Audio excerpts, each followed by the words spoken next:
உங்கள் கண்ணீரும் உங்கள் துன்பமும் தான் எதிர்காலத்தில் உங்களுக்கு கிடைக்கக்கூடிய மிகப்பெரிய வெற்றி. கேடுகெட்ட மனிதர்கள் திரும்பவும் வந்து உங்கள் மனதை காயப்படுத்துவாங்க. அவங்களுக்கு பதிலடி கொடுக்காம இருப்பதே உத்தமம். இனி யாரும் உங்களை ஆட்டி படைக்க முடியாது. உங்களுக்கான வாழ்க்கை, உங்களுக்கான சாயப்பா, உங்களுக்கான ஒரு பெரிய அற்புதத்தை இந்த பதிவின் மூலம் நிகழ்த்துவது 100% உண்மை. உங்களை ஒதுக்கிட்டாங்க உங்கள் உறவுகள். ஒதுக்கினது நல்லதுன்னு ஃபியூச்சரில் நீங்கள் திங்க் பண்ணுவீங்க. ஸோ ஒதுக்கினது ரொம்ப நல்லது. ஒதுக்காமல் இருந்திருந்தால் நம்ம வளர்ச்சி அடையாமல் போயிருப்போம். இன்னும் 5 வருஷம் கழித்து நீங்கள் இதெல்லாம் நினைக்கும் போது இந்த கஷ்டங்கள் இல்லைன்னா நான் வாழ்ந்திருக்க முடியாது அப்படின்ற ஒரு எண்ணம் உங்கள் மனதில் ஒரு ஆனந்தத்தை கொடுக்கக்கூடிய அளவில் அது இருக்கும். ஸோ இங்கே இழக்க போவதுன்றது எதுவுமே கிடையாது. ஸோ எல்லாமே நீங்கள் பெறக்கூடிய காலத்தில் இருக்கீங்க. அதனால தான் இந்த பதிவு கூட உங்கள் கண்கள் முன்னாடி வந்து நிற்குது.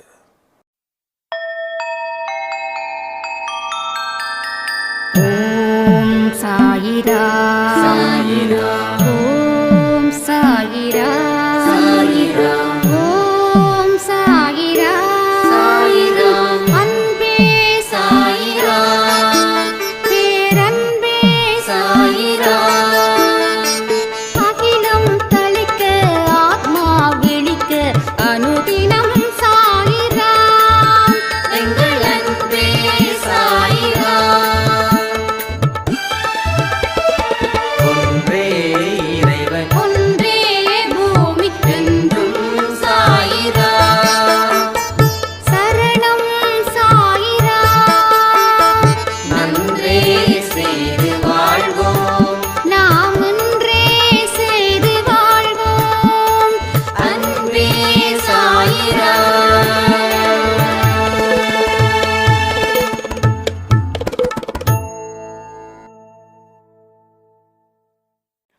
சாயிராம். என் உயிரின் உயிரானவர்களே, நல்வழிப்படுத்துவதே அவருடைய நோக்கம். வாழ்க்கையில் நாம் சிறப்பாக இருக்கணும்னு அவருடைய விருப்பம். எந்த பிரச்சனைகளும் தன் குழந்தைகள் சிக்காமல் தன்னுடைய எதிர்காலம் சிறப்பாக இருக்கணும் அப்படின்னு அவர் விரும்புகிறாரு. இதை மனசில் வச்சு நாம் வாழ்க்கையை வாழ ஆரம்பிக்கலாமே. இங்கே எந்த பிரச்சனையும் கிடையாது. இப்போ இருக்கிறதெல்லாம் ஒரு துன்பமாக நீங்கள் நினைக்காதீங்க. இந்த துன்பத்தை கடக்கத்தான் சாயப்பா உதவிகள் செஞ்சுக்கிட்டு இருக்காரு. அவர் நம்ம முன்னாடி வந்து நின்னா துன்பங்கள் அப்படின்றது பொடி பொடியாக அழிஞ்சு போயிடும். ஸோ துன்பத்தை எதிர்த்து ஃபைட் பண்ணுற அளவுக்கு மன உறுதியும் ப்ளஸ் அதற்கு தகுந்த அறிவும் கிடைக்கும். ஒரு விஷயத்தை தீர்க்கணும் அப்படின்னா அறிவை முழுசாக பயன்படுத்தணும். அந்த அறிவை அவர் கொடுப்பாரு, மன உறுதியை அவர் கொடுப்பாரு. ஸோ இறுதியில் வெற்றியும் உங்களுக்கு கிடைக்கும். இந்த வெற்றி உங்களுக்கு 100% சாத்தியம். இப்போ தோல்வி 100% சாத்தியம், கரெக்டா? இப்போ தோல்வி எப்படி சாத்தியமாக இருக்குதோ அதே போல் வெற்றியும் உங்கள் எதிர்காலத்தில் தவிர்க்கப்படாத ஒரு விஷயமா மாறப்போகுது இங்கே அவரோட குழந்தைங்களுக்கு. அதனால் எந்த கவலை வேண்டாம், தூக்கி போட்டுருங்க. அது நம்ம வாழ்க்கையை அழிக்கும். துன்பங்களை நினச்சிக்கிட்டு இருந்தால் வாட முடியாது. பயத்தால் எதையுமே சாதிக்கவும் முடியாது. துணிஞ்சு நிற்கணும், போராடணும். போராடக்கூடிய குணம் நமக்கு இருக்கணும். இருந்தால் வாழ்க்கையில் ஜெயிப்போம். ஸோ நரக வேதனை அனுபவிச்சுட்டு இருக்கீங்க. இங்கே இந்த நரக வேதனைகளை கூட தீர்ப்பதற்கு சாயப்பா நிறைய வழிமுறைகளை நமக்கு சொல்லிக்கிட்டே இருப்பார். நான் ஒரு ஷார்ட்ஸில் சொல்லியிருந்தேன். ஸோ இன்றைக்கி இருக்கிற மாதிரி நாம் என்னைக்கும் இருந்துட்டா பிரச்சனை கிடையாதுன்னு. ஆனால் கொஞ்சம் நாம் நல்ல விஷயங்களை ஃபாலோ பண்ணாமல் விட்டுட்டா திரும்பியும் நம்மளை தாக்கும். ஸோ உறுதியான நிலைப்பாட்டோடு இருக்கணும்னு நான் தெரிஞ்சுக்கிட்டேன் அப்படின்னு ஒரு சாய்ராம் சொல்லியிருந்தாங்க. அப்போது உங்களுக்கு தேவையான அத்தனை விஷயங்களும் அன்பே சாய் மூலமாக உங்கள் காதுக்கும் உங்கள் மனசுக்கும் உங்கள் புத்திக்கும் சென்றடையுது. அப்போ நிச்சயமான ஒரு வெற்றி இங்கே உறுதிப்படுத்தப்படுகிறது. உங்கள் வாழ்க்கையில் சோதனைகளா? சோதனையே கிடையாதுங்க. இது சோதனையே இல்லை. அதாவது சில விஷயத்தை நம்ம தாண்டி போகணும். அந்த விஷயம் உங்களை ரொம்ப கொடுமைப்படுத்தும். அந்த கொடுமையை தாண்டி போகணும். அதாவது ஒரு விஷயத்தை நல்லா புரிஞ்சுக்கணும். இங்கே நல்லவன்லாம் கெட்டவன், கெட்டவன்லாம் நல்லவன். வீம்புக்குன்னு திமிரா கூட நடந்துப்பாங்க சில கேடுகட்ட மனிதர்கள். பட் அவங்கக்கிட்ட பேசுறதால எந்த பிரயோஜனமும் இல்லைன்னு நினச்சிக்கோங்க. ஒரு சாக்கடையில் கல்லை எடுத்து எரிஞ்சா அந்த சாக்கடைக்கு பிரச்சனை இல்லை, யார் கல்லை எடுத்து அடிக்கிறாங்களோ அவங்களுக்கு பிரச்சனை. அப்போது உங்களை சுற்றியும் சில கேடுகட்ட மனிதர்கள் வாழ்ந்துக்கிட்டு தான் இருப்பாங்க. அவங்கள நீங்கள் வெறுக்கவே முடியாது, ஏன்னா அவங்க இயல்பு அப்படி. ஆனால் இந்த மனிதர்களை தாண்டி போனால் தானே ஜெயிக்க முடியும். தட்ஸ் அ லாஜிக் இல்லை? அப்படி தானே ஜெயிக்கணும். ஸோ அப்படி தானே நிறைய பேர் ஜெயிச்சு வந்திருக்காங்க. ஸோ எதிராக அவங்கள பயப்படுத்துவாங்க அது இதுன்னு. ஏன்னா இதெல்லாம் ஒரு சாய்ராமோட லைஃப்பில் இன்றைக்கி நடந்த சில விஷயங்கள் மூலமாக தான் நான் உங்களுக்கு சொல்லிகிட்ருக்கேன். பலவிதமான பிரச்சனைகளும் கொடுப்பாங்க, தொடர்ந்து கொடுப்பாங்க. உங்கள் மனசை வேறு பக்கம் மாற்றுவாங்க. நல்லா புரிஞ்சுக்கோங்க, அது அவங்களுடைய எண்ணமாக இருக்காது. உங்கள் மனசை மாற்றணுன்ற எண்ணம் அவங்களுக்கு கிடையாது. ஆனால் உங்கள் கர்ம வினைகள் படி அவங்க நிச்சயமாக இன்டர்ஃபியர் ஆவாங்க. எந்த மனுஷனை நம்ம ஒதுக்கணுமோ அந்த மனுஷன் திரும்ப வருவான், திரும்பவும் அவன் ஆட்டத்தை ஆரம்பிப்பான். இதுக்கெல்லாம் மன உறுதி அப்படின்னு ஒன்று வேணும். அப்போ சாயப்பாவுடைய வருகை நம்ம கனமாக எதிர்பார்க்கணும். நிச்சயமாக நம்ம வாழ்க்கையை மாறுன்ற எண்ணத்தை வச்சுக்கிட்டு உங்களை நீங்கள் தயார்படுத்துங்க, உங்களை நீங்கள் திடப்படுத்துங்க. ஸோ சோதனைகளை பார்த்து என்றைக்குமே பயப்படாதீங்க. அது எல்லாமே சும்மா உங்களை பயப்படுத்துமே தவிர உங்களை அழிக்காது. நீங்கள் நல்ல நிலைக்கு வாழ்ந்துக்கிட்டு இருக்கும்போது பல பிரச்சனைகள் வரும். அந்த பிரச்சனைகள் வருவது உங்களுக்கு நல்லதுன்னு நினச்சிக்கோங்க. ஏன்னா ஒரு பிரச்சனைகள் மூலமாக தான் உங்கள் வாழ்க்கையில் தெளிவு கிடைச்சது. ஒரு பிரச்சனைகளை இங்கே தீர்ப்பதன் மூலமாக தான் உங்கள் மனதில் மிகப்பெரிய வலிமை ஏற்பட்டுச்சு. அப்போ பிரச்சனைகளும் துன்பங்களும் ஒரு மனுஷனுக்கு எதிர்காலத்தில் கிடைக்கக்கூடிய ஒரு மாற்றத்துக்காக மட்டுமே உருவாக்கப்பட்டது. ஸோ அத்தனையுமே நம்மால் தான் வந்திருக்கு, வேறு யாராலையும் வரல. அதையும் மறக்கக்கூடாது. அப்போ அது கேடுகட்ட மனிதர்கள், அதாவது கணவன் மனைவி, கணவன் மனைவியை விட்டு பிரிஞ்சிட்டாங்க, மனைவி ஒரு குழந்தையோட வாழ்ந்துக்கிட்டு இருக்காங்க, கணவன் மறுபடியும் டார்ச்சர். ஏற்கனவே பிரிஞ்ச விஷயத்தால் அவங்களுக்கு ஏற்பட்ட துன்பம், அந்த ஊர் உலகம் ரொம்ப கேவலப்படுத்தி ரொம்ப கஷ்டப்பட்டு அந்த குழந்தைய வளர்த்து இப்படி இருக்கும்போது திடீர்னு மறுபடியும் விட்டு போனவங்க திரும்ப பல பிரச்சனைகளையும் பல துன்பங்களையும் நிச்சயமாக கொடுப்பாங்க. அப்போ கொடுக்கும்போது அவங்க கேடுகட்ட மனிதர்களை நாம் நினைக்கிறோம். அந்த கேடுகட்ட மனிதர்கள் கிட்ட நீங்கள் எப்படி இருக்கணும் அப்படின்னா, சாயப்பாவோட வழியில் தான் நீங்கள் நிற்கணும்.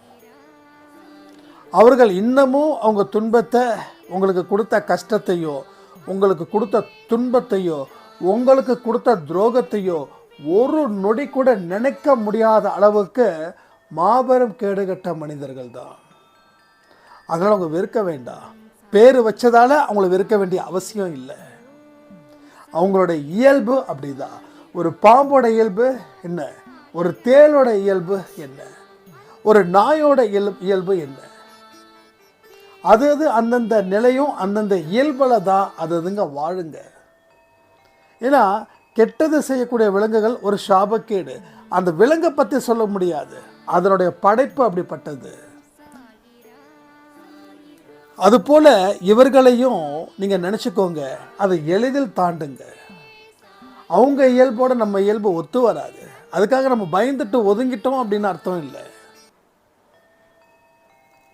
சாக்கடை கூட சண்டை போட்டால் நாம் சாக்கடை ஆகிடுவோமே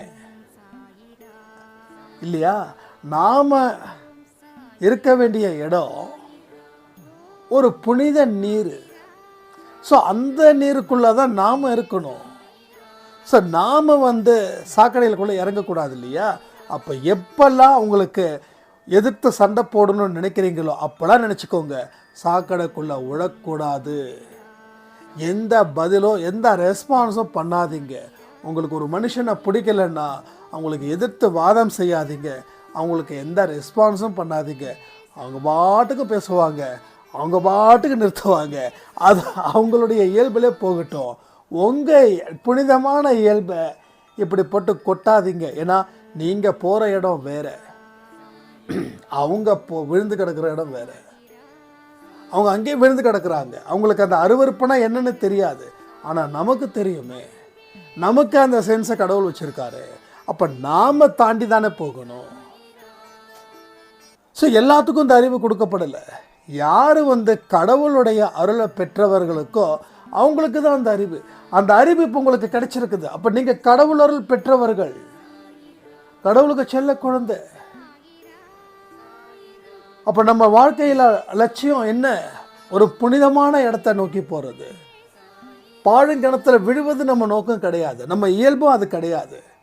ஸோ எந்த இயல்பு நிலையில் இருக்கமோ அந்த இயல்பு நிலையில் தான் நம்ம கடைசி வரைக்கும் இருக்கணும். ஸோ இதை எல்லாத்தையும் யோசித்து பார்த்து நீங்கள் முடிவு பண்ணுங்கள். தொடர்ந்து இந்த மாதிரியான விஷயங்கள் மூலமாக உங்கள் மனதை நீங்களே காயப்படுத்திக்காதீங்க. அவர்கள் காயப்படுத்துகிறாங்கன்னு தெரிஞ்சு நாம் காயப்படுத்திக்க கூடாது. அவங்க காயப்படுத்துகிறாங்கன்னா உங்களுக்கு காயம் ஏற்படாத மாதிரி சாயப்பா உங்கள் வாழ்க்கையை நிச்சயமாக மாற்றுவார்கள். இப்போ எந்த விதமான மோசமான மனிதர்கள் உங்களை காயப்படுத்தினா கூட நீங்கள் என்ன பண்ணணும்? பல்ல கடிச்சுக்கிட்டு நகரணும். இது எனக்கு தேவையான ஒரு விஷயந்தான், இதை நான் கடக்கணும், இது ஒரு பெரிய சோதனை, இதுக்கு நான் பதிலடி கொடுக்காம நான் இருக்கணும்னு சாயப்பா கிட்ட நீங்கள் பிரார்த்தனை பண்ணணும். மனசில் பிரார்த்தனை பண்ணணும், சாயப்பா இதை நான் கடக்கணும், சாயப்பா இதை கடக்கணும், சாயப்பா நான் இதை கடக்கணும். அப்போ அவர்கிட்ட இப்படி ஆழமாக ஒரு விஷயத்துக்காகவும் ஒரு பாசிட்டிவான மைண்டில் நாம் பிரார்த்தனை செய்யும்போது நமக்கு இருக்கக்கூடிய தடைகள் கூட அப்படியே தடுமாறிடும். அந்த தடைகளே தடுமாறும். ஸோ தடைகள் இருக்கிறதால நாம் தடுமாறுவோம். இப்போ நாம் ஸ்ட்ராங்காக இருக்கிறதால நம்மளுடைய தடைகள் இங்கே தடுமாறுது. அதுக்கு என்ன பண்ணுறதுன்னு தெரியல. என்னடா அவர்கிட்ட போய் சொல்லிக்கிட்டே இருக்கிறான், அவரு தான் அவனை படைச்ச மாதிரி தான் எனக்கும் அவரு தான், அதனால் இதெல்லாம் வேலைக்காகாதுன்னு சொல்லி அது ஒரு தடுமாற்றத்தை இருக்கிற நேரத்தில் நமக்கு சல்லுன்னு அடிச்சுட்டு வந்துடலாம். ஸோ இது லைஃப்பில் கடைசி வரைக்கும் இருக்குங்க, லைஃப்பில் லாஸ்ட்டு வரைக்கும் இருக்கும். யாராவது ஒருத்தவங்க உங்கள் வாழ்க்கையில் குறுக்கீடு இருந்துக்கிட்டே இருக்கும். நீங்கள் நல்லா யோசிச்சு பாருங்க. ஸ்கூல் படித்த நாளில் இருந்து, அதாவது சின்ன வயசில் இருந்து இப்போ வரைக்கும் ஏதாவது ஒரு மனுஷன் வில்லனாக இருந்துக்கிட்டு தான் இருப்பான். ஸ்கூல் படிக்கும்போது அந்த கிளாஸில் இருக்கிறவங்க எல்லாருமா நமக்கு ஃப்ரெண்ட்ஸு. அதில் 1-2 வில்லன் கோஷ்டிங்க இருக்கும், அதை நம்ம முறியடிச்சிருப்போம். ஸோ இது மாதிரி ஒரு இடத்துலையும் வில்லத்தனமான மனிதர்கள் இருந்துக்கிட்டு தான் இருப்பாங்க. ஸோ உங்களால் சொல்ல முடியுமா இத்தனை வருஷத்தில் ஒருத்தம் கூட எனக்கு வில்லன் வில்லி இல்லைன்னு சொல்ல முடியுமா? சொல்லுங்கள். ஸ்கூல் படிக்கும்போது எனிமீஸ் யாருமே இல்லையா உங்களுக்கு? ஸ்கூல் படிக்காதவங்க சின்ன வயசில் எனிமீஸ் யாருமே இல்லையா? உங்கள் எதிராளின்றது யாருமே இல்லையா? இருந்தாங்க. ஸோ நம்ம கடந்தோம். இப்போ ஸ்கூல் படிக்கும்போது இருக்கக்கூடிய எனிமி இப்போ நம்ம ரோட்டில் பார்த்தா சிரிக்க மாட்டோமா என்ன? சிரித்து நம்ம கலாட்டாவாக பேசுவோம். இந்த விஷயத்துக்கு தான் உனக்கு எனக்கு சண்டை வந்ததில்லைன்னு சொல்லி அது ஒரு ஒரு சந்தோஷத்தை கொடுக்கும். அது ஒரு அஃபெக்ஷன், அது ஒரு லவ் இல்லையா? ஸோ அது மாதிரி தான் எல்லா விஷயங்களும். ஸோ மனிதர்கள் இருந்துக்கிட்டு தான் இருப்பாங்க. நமக்கு பிடிச்சமானவங்களும் இருப்பாங்க, பிடிக்காதவர்களும் இருப்பார்கள். இதில் மாற்றமே இல்லை. ஆனால் நான் நல்ல வாழ்க்கை நான் வாழ்ந்துக்கிட்டு இருக்கேன், இப்போ திடீர்னு இப்படிப்பட்ட பிரச்சனை வருதுன்னு சொல்லி எந்த இடத்துலையும் நீங்கள் ஸ்ட்ரக் ஆகிடக்கூடாது. அப்போ ஸ்ட்ரக் ஆகும்போது தான் நீங்கள் கடவுளை நினைக்க வேண்டும். அதாவது கஷ்டம் வரும்போதெல்லாம் கடவுளை நினைக்கிறோம். ஸோ கஷ்டமே நமக்கு இங்கே வரும். கஷ்டம் இருக்கும்போது கடவுளை நினைக்கிறோம். கஷ்டம் இல்லைன்னா கடவுளாவது ஒன்றாவது ஒன்றுமே கிடையாது அப்படின்னு நம்ம நினைப்போம். இல்லை அதிகபட்சமாக போனால் ஒரு சூடத்தை வாங்கி காட்டிட்டு சும்மா அப்படியே என்னமோ ஃபார்மாலிட்டிக்காக கும்பிட்டுட்டு போயிடுவோம். உள்ளே என்ன சாமி இருக்குதுன்னு கூட தெரியாது, சாமி என்ன ட்ரெஸ்ஸு போட்டிருக்குதுன்னு கூட தெரியாது. ஏன்னா அவ்வளோ வேகம். ஆனால் அதே ஒரு கஷ்டமாக இருக்கும்போது சாமியை எவ்வளோ நேரம் பார்த்து பார்த்து கும்பிடுறோம். விட்டால் கோயிலே கூட இருந்துருவோம் போல. கோயிலில் இருக்கக்கூடிய அத்தனை சாமியும் தெரியுது. ஏன்னா இவனுக்கு அத்தனை பிரச்சனை.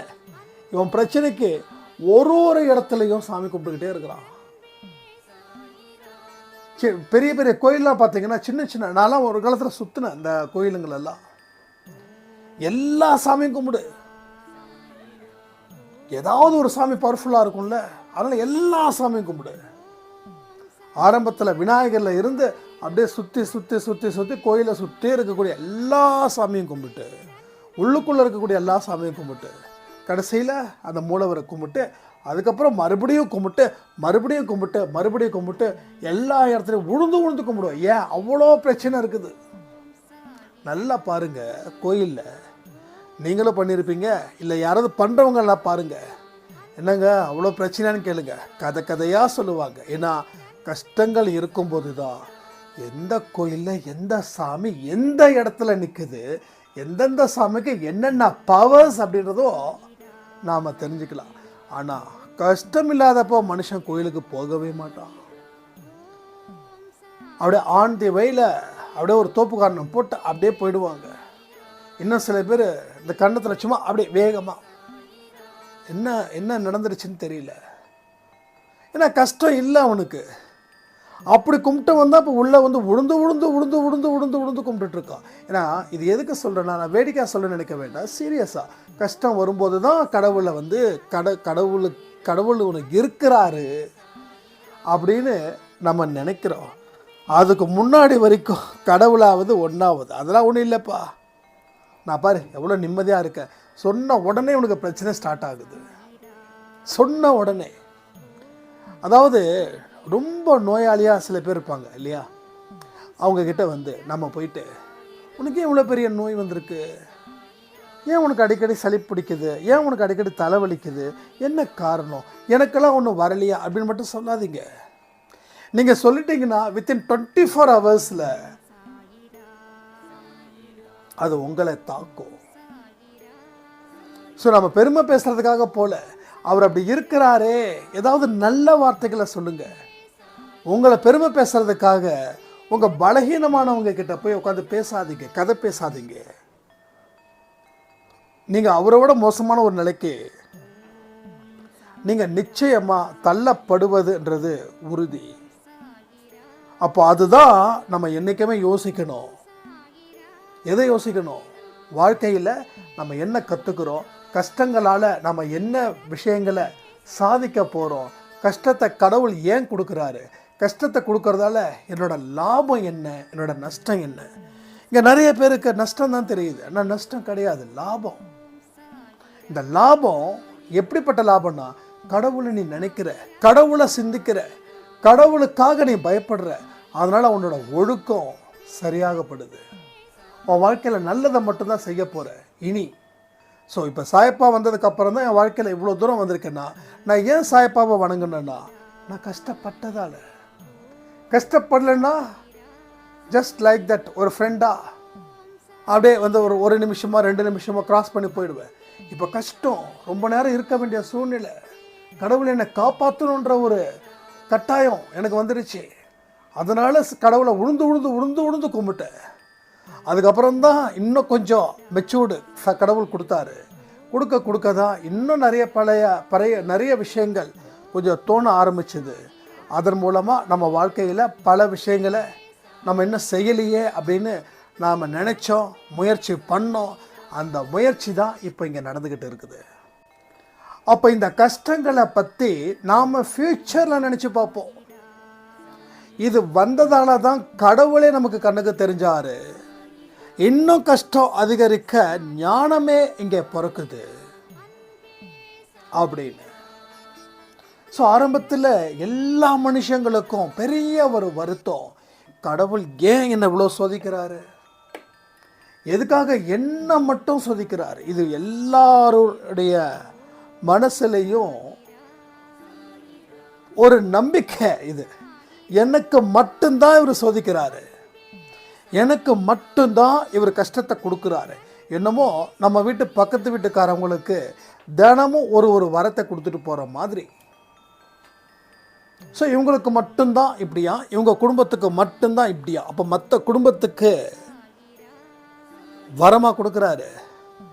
அவர் வரமும் கொடுக்கல, சாபமும் கொடுக்கல. அவர் கேட்பதெல்லாம் ஒன்று தான், கஷ்டத்தை அனுபவி, கர்மாவை எதிர்கொள் அப்படின்னாவே நீ கஷ்டத்தை அனுபவிச்சு கொண்டா அர்த்தம். நீ அதை பார்த்து பயப்படுறதால நீ இன்னமும் மோசமான நிலைக்கு தள்ளப்படுவ. இன்னமும் அடி விழும். இப்போ ஒரு மனுஷன் உங்களை போட்டு பொத்துன்னு அடிக்கிறான்னு என்ன பண்ணுவீங்க?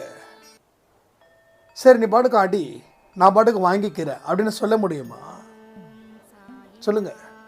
உங்கள் மேலே 2 அடி விழுந்துச்சுன்னா முதல் அடி எதிர்பார்க்காத அடி, 2வது அடியோ நீங்கள் சுதாகரிச்சுக்குள்ள இன்னொரு அடி, 3வது அடி கண்டிப்பாக உங்கள் மேலே படாது. ஏன்னா அந்த அளவுக்கு நீங்கள் விலகி போவீங்க. அப்போ துன்பங்களும் கவலைகளும் இருக்கும்போது ஏன் அதே இடத்துல நிற்கணும், ஏன் அதையே யோசிக்கணும், ஏன் கடவுள் உங்களுக்கு மட்டும் கஷ்டத்தை கொடுக்குறாருன்றதை நீங்கள் நம்பணும்.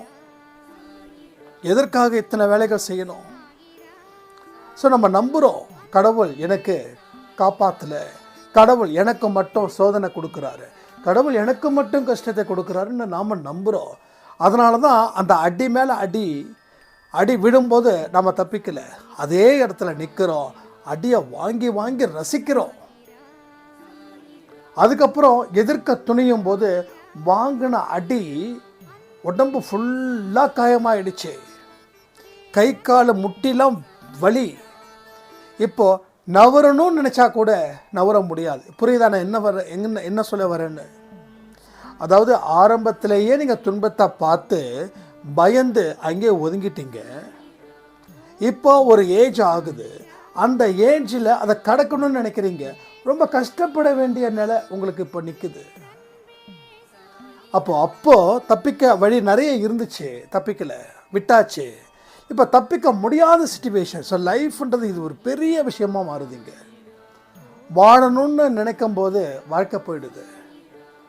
இப்போ என்னால் மீண்டு வந்துட்டேன் அப்படின்னு நினைக்கும் போது நம்ம நினச்ச வாழ்க்கையை வாழ முடியாமலே போகுது. ஒரு காலத்தில் நான் நினச்சேன், நம்ம லைஃப் போயிடுச்சுன்னா நல்லா இருக்குமே, நம்ம லைஃப் நம்மளாக முடிவு பண்ணக்கூடாது, நம்ம லைஃப் போகிற மாதிரி சில விஷயங்கள் நடந்துச்சுன்னா ரொம்ப சந்தோஷமாக இருக்குமே அப்படின்னு. அப்போ இன்னொன்று தோணுச்சு, இதெல்லாம் உயிரோடு இருக்கும்போது தானே இவ்வளோ கஷ்டம். இப்போது நம்மளை சுற்றியும் சில பிரச்சனைகள் இருக்குது, நாம் பல பேருக்கு பதில் சொல்ல வேண்டிய கட்டாயம் இருக்குது. ஒவ்வொருத்தவங்களுக்கும் பதில் சொல்லும்போது உயிர் போயிட்டு உயிர் வருது. அப்படின்னும் போது போன உயிர் போயிடுச்சுன்னா பிரச்சனை இல்லைல்ல, வரவங்க என்ன உயிர் இல்லாத ஒருத்தவங்க கிட்டேயா பேச போகிறாங்க, கேட்க போகிறாங்க, அவங்க தான் உயிர் இல்லாமல் இருக்காங்களே. அப்போ அப்படிலாம் தோணும். அப்படி அதுலேயே சில மாதம் போச்சு, சில வருஷமும் போச்சு. அதுக்கப்புறம் ஓகே சரி பண்ணணும்னு நினைக்கும் போது இப்போ ஓட வேண்டியதாக இருக்குது. ஏன்னா அந்த இடத்துல விட்ட ஸ்லோ இப்போ இன்னும் ஓடணும். ஒவ்வொரு 10 வருஷம் நான் ஏற்கனவே சொல்லியிருக்கேன், அடுத்த 10 வருஷத்தை கணக்கு வச்சுக்கோங்கன்னு. 2024, அடுத்த 2034, இந்த 2024 2034 என்ன ட்ரீம், இப்போ இருக்கிறத வச்சு நீங்கள் 10% கொஞ்சம் அதிகமாக யோசிங்க, தப்பே இல்லை. அப்போ தான் நம்ம லைஃப்பில் ஒரு ஃபியூச்சர், ஒரு பிரைட் இருக்கிற மாதிரி தோணும். அப்போ சின்ன சின்ன விஷயத்தை நாம் சவால்களாக எடுத்து நாம் முயற்சி பண்ணி வாழ்க்கையில் வெல்ல வேண்டும், வாழ்க்கையில் வெல்லணும். ஆனால் நாம் அங்கே கோட்டை விடுறோமே, இதுதான் கோட்டை விட்டு கடைசியில் கொரட்டை விட்டு தூங்குற அளவுக்கு நம்ம போயிட்டோம். ஸோ இன்னமும் இந்த நிலை தொடரணுமான்னா அப்போ தொடர வேண்டாம். நம்ம காரணத்தை சொல்லவே வேண்டாம். இனிமேல் நாம் சொல்லக்கூடிய எந்த காரணமும் 90% உண்மை இல்லை. 90% உண்மை இல்லை. நம்ம சொல்லக்கூடிய காரணத்தை முதல்ல ஏற்றுக்கிற மனநிலையில் நாம் இல்லை. நம்ம என்னமோ ஒரு விஷயத்தை முடிவு பண்ணி அதுதான் நினைச்சோம். ஆனால் அது பலகீனமாக போயிடுச்சு. அதில் இருந்து மீண்டு வர முடியாத அளவுக்கு அது நம்மளை படாத பாடப்படுத்தி எடுக்குது. இதுதான் உண்மை. அப்போ உங்கள் வாழ்க்கையில் நல்ல நிலைமைக்கு நீங்கள் போகும்போது உங்களுக்கு வரக்கூடிய இடையூறுகள் வரும். அங்கேயும் நீங்கள் பயப்படக்கூடாது. அதே போல் கஷ்டம் வருதுன்னு சொல்லி நான் எனக்கு மட்டும் கடவுள் இவ்வளோ கஷ்டத்தை கொடுக்குறாரு அப்படின்ற ஒரு புலம்பல்களையும் நீங்கள் புலம்பக்கூடாது. ரெண்டுமே உங்கள் வாழ்க்கைக்கு துன்பம் தான் கொடுக்கும். ஒரு படிக்கட்டாக தான் ஏற முடியும். ஒரு படிக்கட்டு ஏறும்போதும் கஷ்டம். ஏன்னா ஒரு படிக்கட்டும் மிக மோசமான படிக்கட்டாக இருக்குது. கிட்டத்தட்ட ஒரு 500 படிக்கட்டு உங்களுக்கு கடவுள் கொடுத்துருக்காரு. இன்னொருத்தவங்களுக்கு 800 படிக்கட்டு கொடுத்துருக்காரு. இன்னொருத்தவங்களுக்கு 1000 படிக்கட்டு கொடுத்துருக்காரு. அப்போ இன்னொருத்தவங்களுக்கு 1000 படிக்கட்டு போனால் தான் அவங்க அந்த இடத்த அடைய முடியும். ஆனால் உங்களுக்கு ஜஸ்ட் 500 படிக்கட்டு தான். அப்போ நீங்கள் என்ன நினைக்கணும், அந்த 1000 படிக்கட்டு இருக்கிறவனே ஏறுறான், இந்த 500 படிக்கட்டு இருக்கிற நான் ஏன் ஏறக்கூடாதுன்னு நீங்கள் நினைக்கணும். அதை விட்டுட்டு அவனுக்கு 200 படிக்கட்டு தானே இருக்குது, கடவுள் எனக்கு மட்டும் 500 படிக்கட்டு கொடுத்துருக்காரு. கொஞ்சம் மேலே பாருங்க, 1000 படிக்கட்டு இருக்கிறவ சந்தோஷமாக இருக்கிறான், எனக்கு ஜஸ்ட் 1000 தான் அப்படின்னு. ஏன்னா அவன் இன்னொருத்தர் கம்பேர் பண்ணுறான். அவன் 2000 படிக்கட்டு பக்கத்தில் வச்சிருக்கிறான். அவனை விட நான் ரொம்ப ராசியானவன்ப்பா, நல்லவன்ப்பா, கடவுள் எனக்கு கொஞ்சம் தான் கொடுத்துருக்காருன்னு. அப்போது உங்களை விட 1000 படிக்கட்டு ஏறுறவனே சந்தோஷமாக இருக்கும்போது 500 படிக்கட்டை நீங்கள் வெற்றியை இழக்க அதை அடைய போகிறீங்க. அப்போ அந்த 500 படிக்கட்டை ஏறுறதை விட்டுட்டு அவனுக்கு 200 படிக்கட்டில் ஏறிட்டு இருக்கான் பாரு, எனக்கு ஏன் அப்படின்னா நீங்கள் என்ன பண்ணீங்க, ஒரு படிக்கட்டு கூட ஏற மாட்டீங்க. அந்த 1000 படிக்கட்டு ஏறினவங்க கூட ஜெயிச்சிருப்பான் வாழ்க்கையில். இந்த 200 படிக்கட்டு ஏறினவங்க கூட ஜெயிச்சிருப்பான். ஆனால் ஜஸ்ட் இது மீடியமாக இருக்கக்கூடிய நீங்கள் 500 படிக்கட்டு ஏறாமல் நீங்கள் தோற்று போகிறீங்க. நிறைய பேருக்கு தோற்பதற்கு காரணமே இது ஒன்று தான்.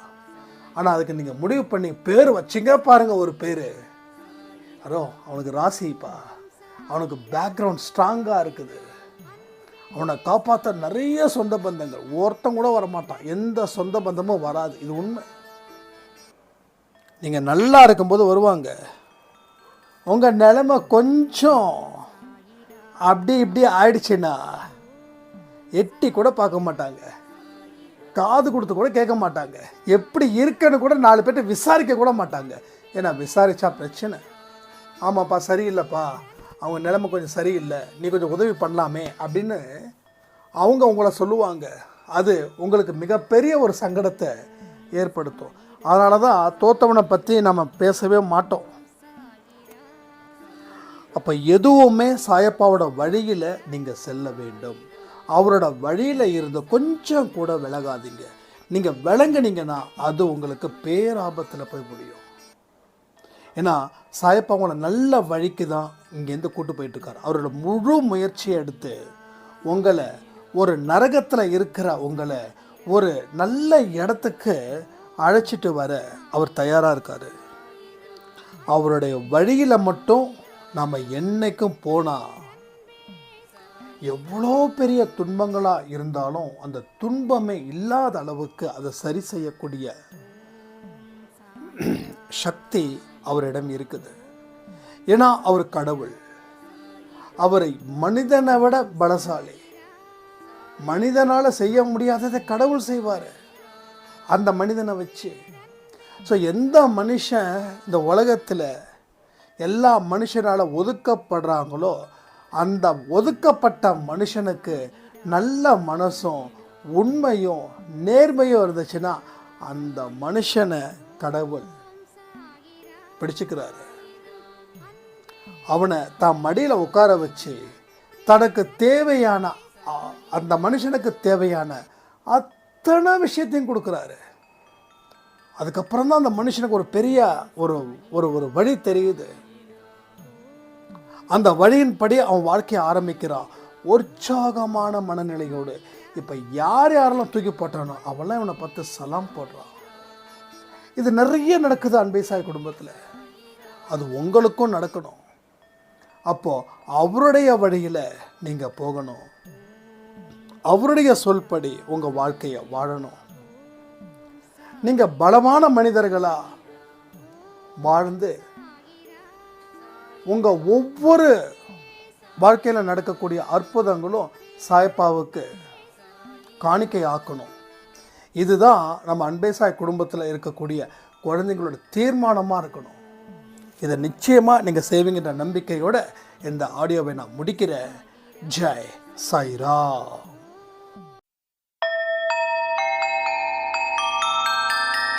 ஓம் சாயிராம்.